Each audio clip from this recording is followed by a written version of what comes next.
With no way to extinguish the blaze, concern grows that tank cars filled with liquid petroleum gas could erupt into levees.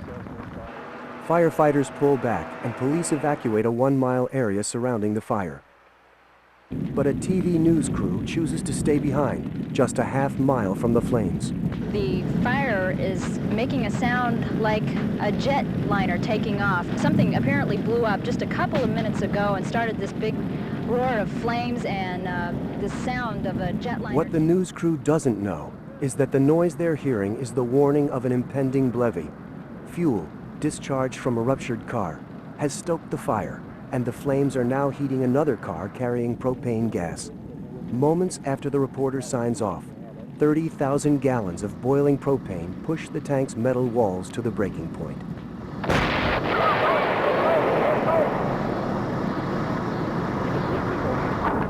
Okay, hey, get the tape on. Leave it up, for Christ's sake. The news crew feels the heat wave from the blast. Levees from liquid petroleum gases like propane are much hotter than those from other fuels, making them extremely dangerous. Bystanders or people within the vicinity up to 1,000 feet could suffer burns from the radiant heat from the fireball that's been released.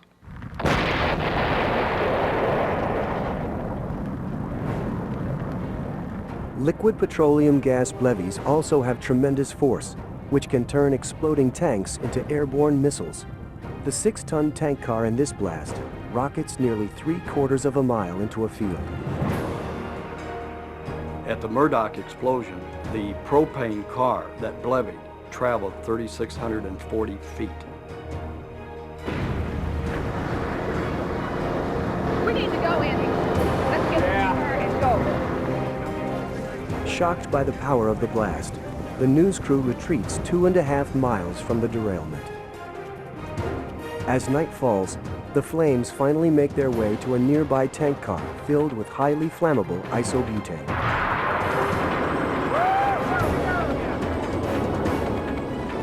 This latest levee creates a blinding whiteout as 50,000 gallons of fuel is ignited. Fortunately, just 4 minutes before the blast, George Wineland manages to escape the scene. May 4th, 1988, 15 miles outside of Henderson, the Pacific Engineering and Production Company, or PEPCOM, burns out of control. My God! The product PEPCOM manufactures, ammonium perchlorate, a crucial ingredient in rocket fuel. Television engineer Dennis Todd videotapes the blaze from nearby Black Mountain. The crew and I were on the mountain doing routine maintenance on a television tower. Looking at it, the brilliance of the fire was something like I'd never seen before. Rodney McCarroll also watches the growing inferno from a neighboring building. My plant was about 1,200 yards from where PEPCOM was at. We could see people that were scrambling and fire hoses breaking out, and we saw that they were trying to fight this fire. Inside the factory, PEPCOM employee Roy Westerfield conveys the magnitude of the emergency in a call to 911. Fire department? Emergency. We need the fire department. All you can get here immediately. What's the problem? Oh, we got everything's on fire. Close to 1,000 rescuers respond to the call, including Larry Sullivan. I knew what was in there. I know they store a lot of fuel there. And in fact, this day, there was approximately, from what I hear, 9 million pounds of this stuff stored there in plastic drums. Before Sullivan and the other firefighters can make their way to PEPCOM, the chemicals, exposed to intense heat, finally reach the point of combustion. Oh! Ooh, that's going to be loud.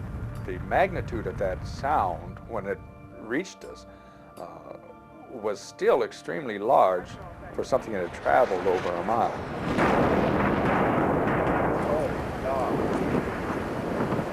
You can't tell me people got out of that. Oh no, there's got to be hundreds. But the destruction has just begun. Minutes later, 2 smaller explosions rip through the desert. Oh, there's another one. Well, they had all that fuel stored out here. And another one. You could see people actually literally running through the desert, trying to just get away from Pepcon. 4 minutes after the initial blast, the fourth and largest explosion erupts from the factory.